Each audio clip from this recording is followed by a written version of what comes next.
we'll deal with theoretical distribution. Before we move on to what is theoretical distribution, let us have a look at some terminologies. One is a random experiment. You might be familiar with the term of scientific experiment, which is being conducted in labs.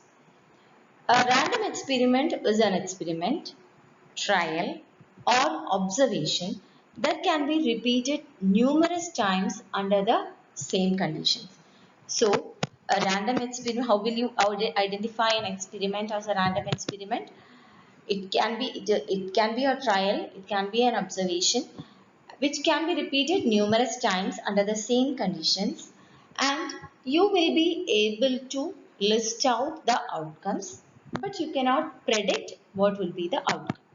Say for example, tossing of a coin is a random experiment because this experiment, this trial, you can do n number of times, numerous times you can do in the same conditions, and you know that the possible outcomes are head and tail, but you cannot predict with accuracy that when you throw the coin, whether the head or tail will come. So that is the peculiarities of random experiment. Then, what is a random variable? A random variable is a set of possible values from a random experiment. So the outcomes of a random experiment is termed as a random variable. Possible values that you determine from a random experiment is termed as a random variable. A random variable can be either discrete random variable or continuous random variable. A discrete random variable is one which may take on only a countable number of distinct values. For example, number of children in the class. That is a discrete random variable. The previous example of tossing of a coin. The variables of that particular trial is a discrete random variable. You cannot say that you got 2.5 tail and 1.5 head. You cannot say like that. It is countable. So that a form of countable number of distinct values is termed as discrete random variable, and a continuous random variable is one which takes an infinite number of possible values. Continuous random variables are usually measurements, example height, weight, etc. Clear? Moving on, a theoretical distribution is a frequency distribution obtained for a random variable on the basis of a mathematical model. Now you might be familiarizing with what is random variable. You know that it is a set of possible outcomes of a random, possible values determined on the basis of a random experiment. So theoretical distribution, as the name suggests, theoretical, that is, it was based on some theory, some mathematical model. So the frequency distribution which is obtained on the basis of a mathematical model is known as theoretical distribution. Hope you remember what is frequency distribution. When you collate the data, for example, of an exam conducted in your class, you will say that 10 students got marks from 50 to 60. So, 25 students got 60 to 80. That is the 10, 25, etc. is what? That is a frequency distribution. So a frequency, that is this frequency distribution which I have mentioned is on the basis of actual observation. So when you derive this frequency distribution on the basis of some mathematical model or theories, then it is termed as theoretical distribution. Types of theoretical distribution in your syllabus, you have three types of theoretical distribution to study. One is binomial distribution, second is Poisson distribution, and third is normal distribution or expected frequency distribution. This session is we are going to deal with binomial distribution and some problems related with binomial distribution. As the name suggests, a bi means two. Binomial distribution can be understood as a probability of a trial with two and only two outcomes. For a binomial distribution, there will be only two outcomes, that is probability of success and failure. It's a type of distribution that has two different outcomes, namely success and failure. That is the way you are going to understand whether a question given is falls under binomial distribution or other distributions. So there will be only two outcomes, success and failure, and it is applicable to discrete random variables only. If a question deals with continuous random variable, then of course you can say that it's not a binomial distribution. So binomial distribution deals with or is applicable to discrete random variables. Moving on to the definition, which is technical. A random variable x is said to follow binomial distribution with parameters n and p if its probability function is ncx, p raised to x and q raised to n minus x. This is a formula that you have to keep in mind. In order to find the probability, the number of successes, you have to solve this particular formula, that is ncx, p raised to x, q raised to n minus x. Here x is equal to 0, 1, 2, 3. How many successes that you want? What is the probability of getting 5 hits? If the question is like that, then 5 is x. Okay. P lies between 0 and 1. P is the probability of success, and any probability will lie between, whether it's a success or failure, any probability will lie between 0 and 1. If the probability is 0, it is sure not to happen, and if the probability is 1, it's sure that it will happen. So probability ranges from 0 and 1, and q plus p is equal to 1 because it's a binomial distribution. So there is probability of success and there is probability of failure, and this will be equal to, summation of this will be equal to 1. In the probability function of binomial distribution, x stands for, I have already mentioned, stands for number of successes. P represents probability of success in a single trial, and Q is the probability of failure in a single trial, and it can be obtained by deducting P from 1. If Q plus P is equal to 1, then Q is equal to 1 minus P. And N stands for number of trials. How many times? What is the probability of getting 5 heads in by tossing a coin 8 times? So 8 is the small n, 5 is the x. Okay. Then application of binomial distribution. What are the situations where we apply binomial distribution, or how can you understand that this particular question is about a binomial distribution? First one is when the random experiment has only two outcomes. The basic character of binomial distribution is there will be only two outcomes, success and failure. The probability of success in a single trial remains constant from trial to trial. That is, say for example, when you toss a coin first time, the probability of getting a tail is 1 by 2. Again, if you toss it the second time, so the probability remains the same. Probability of getting the head remains the same. So, for a binomial distribution, the probability of success in a trial will remain constant. Then, the experiment is repeated finite number of times. You should be able to know, say 10 times, 100 times, 50 times. So n should be finite. Then, and the trials are independent. The outcome of one trial should not affect the result of the other trial, or will not affect the result of other trial. So these are the applications of binomial distribution. The way you can understand that it's a binomial distribution, it's nothing but there should be only two outcomes for the random experiment, success and failure.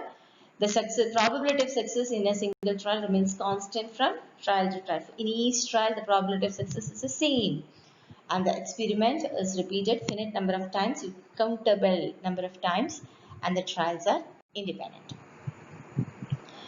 Moving on to the properties of to make it more clear, we are moving on to the properties of binomial distribution. I have already mentioned that it's a discrete probability distribution. That is, the random variable will assume countable numbers. Then it has one or two model values. A mode, you might be familiar with mode. Mode is the highest value in a frequency table. So in a binomial distribution, it's possible that you have more than one model values. Higher values will be more than one. Then mean of the distribution is NP and standard deviation is root NPQ. Clear? Keep in mind, only three formulas you need to study in binomial distribution. One is for getting the probability of success, that is NCX, P raised to X and Q raised to N minus X. And to find out the mean of binomial distribution, it is NP, N into P, and standard deviation is root NPQ. If n is large and if neither p nor q is too close to 0, binomial distribution may be approximated to normal distribution. One thing that you have to understand is that these distributions, these theoretical distributions are not watertight compartments.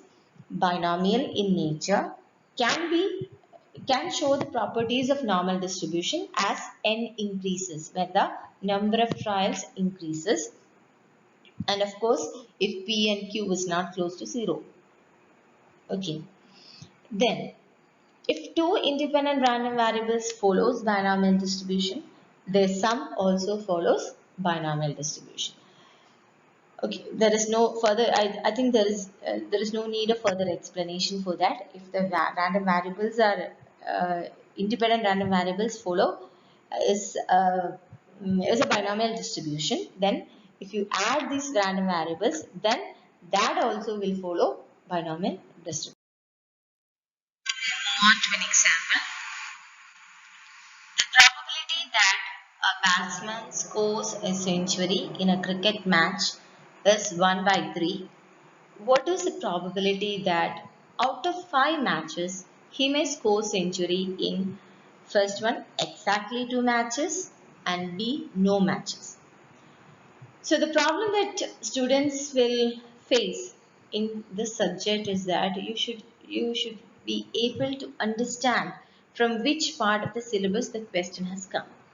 So I will help you in analyzing the question. So this question is about scoring a century in the cricket match.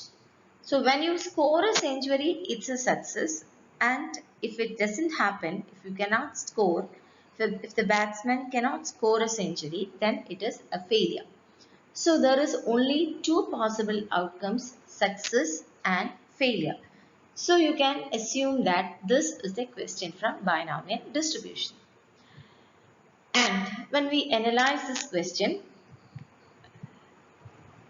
P is a probability of success, that is scoring a century in a cricket match, and the probability is given, it is 1 by 3.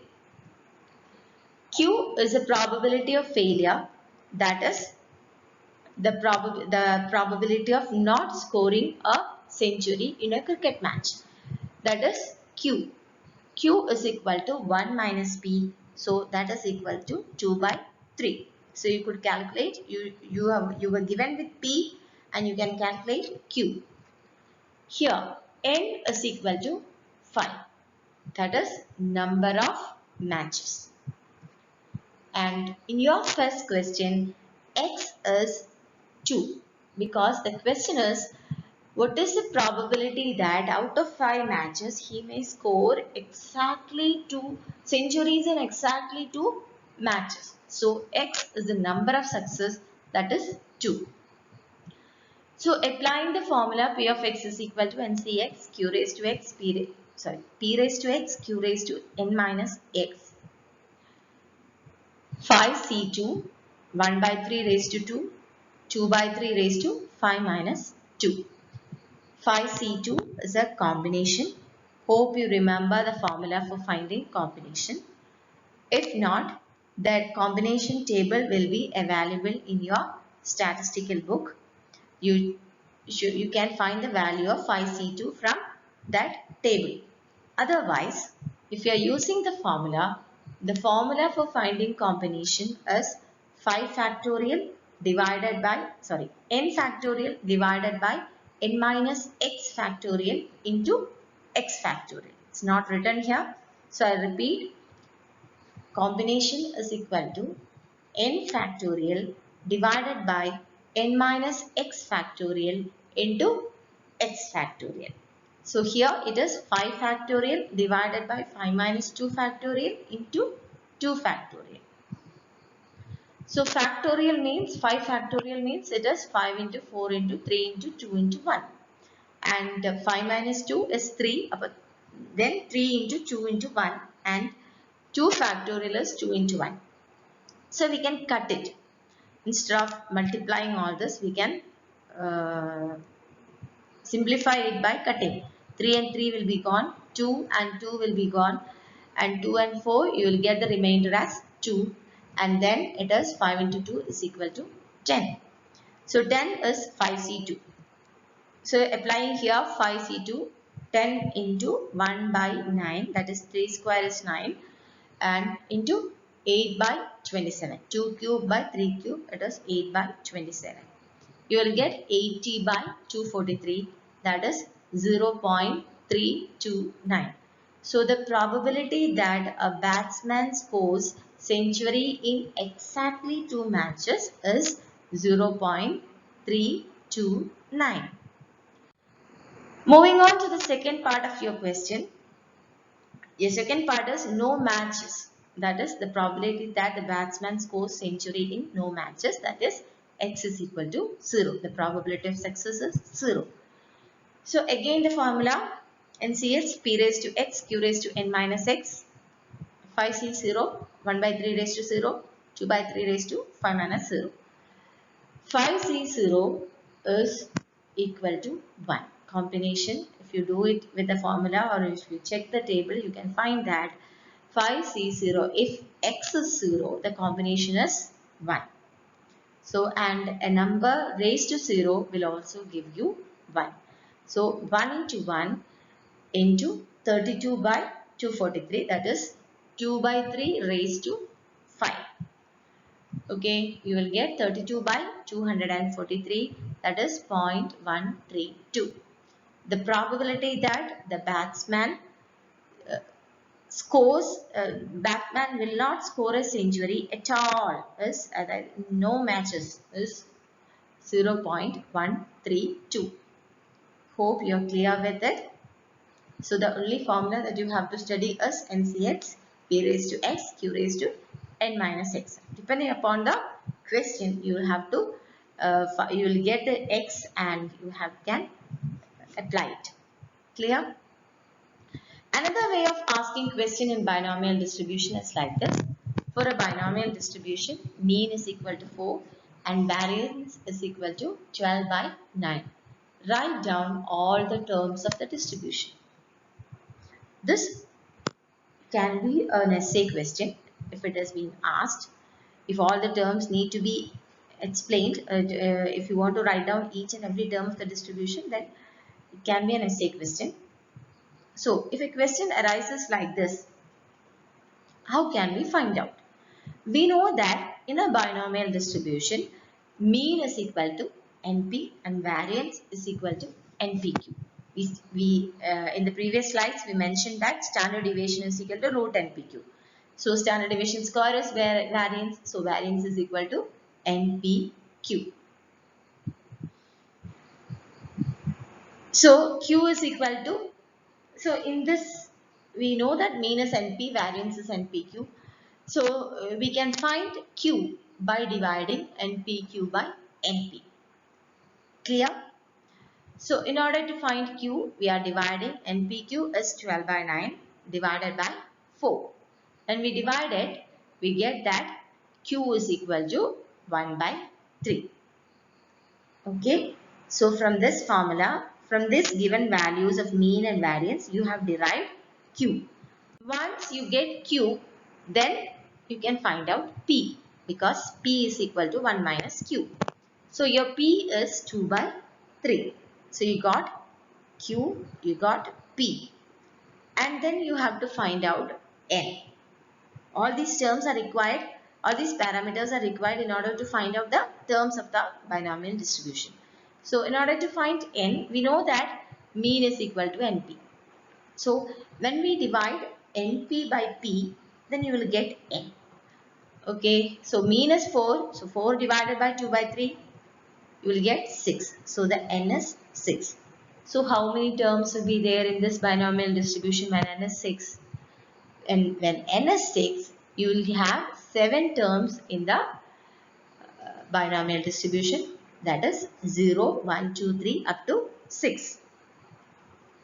So your first term will be 6c0, p0, q raised to 6 minus 0, pc1, p raised to 1, q raised to 6 minus 1, and in the way you will be having 7 terms. So when you substitute p and q values in each case with n, in each case you will forget the all the terms of the distribution.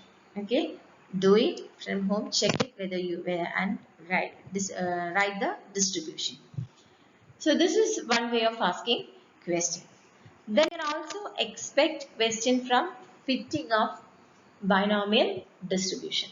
That is, in your question you will be given the observed frequency distributions and you have to find out the theoretical distribution on the basis of binomial distribution. I mean, you have to fit in binomial distribution to the question. Okay, in that you will be given with the total frequency. The only thing that you have to do in fitting is to multiply the probability that you derive by applying the formula NCX q p raised to x q raised to n minus x into n. Okay, so we'll check an example. 8 coins were tossed together 256 times. Again, see the question. 8 coins were tossed together 256 times. Find the expected frequencies of heads. Find mean and standard deviation. Okay. Here, explaining the terms. P is equal to 1 by 2 because in tossing of a coin, there are only two outcomes, head and tail. So, the probability of happening of head or tail, it is 1 by 2, and Q is also 1 by 2. Correct? 1 minus 1 by 2 is always 1 by 2. Okay. So, number of heads is your success. Clear? 8 coins are tossed. So, your small n is 8 and 256 is your capital N, that is the total frequency. So, these are the terms in this particular binomial distribution 0 to 8. Then, you can find the terms using the formula 8c0, 1 by 2 raised to 0, 1 by 2 raised to 8 minus 0. In this way, you can list out all the terms in the binomial distribution and you will get values. How will you get the values? You can get the expected values. Okay, you can get the fitting with the help of binomial distribution by multiplying p of x that you derive from your second column with 257. You have to multiply your p of x into 257 and you will get these frequencies. Check whether you are able to get this. I'm sure that when you solve this, you will be getting it. The first in the first cell, when p of x is equal to 0, you will get 1 by 257. Then 1 by 257 into 257, the 257 got cancelled and it's 1. In the second case, you will get 8 by 257. Then into 257, you multiply it with 257, you will get 8. So very easily you can find out. This is a case of fitting, and fitting you can expect for a essay question. Okay, these are okay, mean. The second part of the question, it was asked that to find the mean. Mean is equal to NP, N is small n is 8, 8 into 1 by 2, it is 4. And it was also asked for finding standard deviation. Standard deviation is root NPQ. Root NPQ means root 8 into 1 by 2 into 1 by 2, that is root 2, that is 1.414. Okay, hope you are clear with these three examples. If you have any doubt, feel free to ask. Thank you.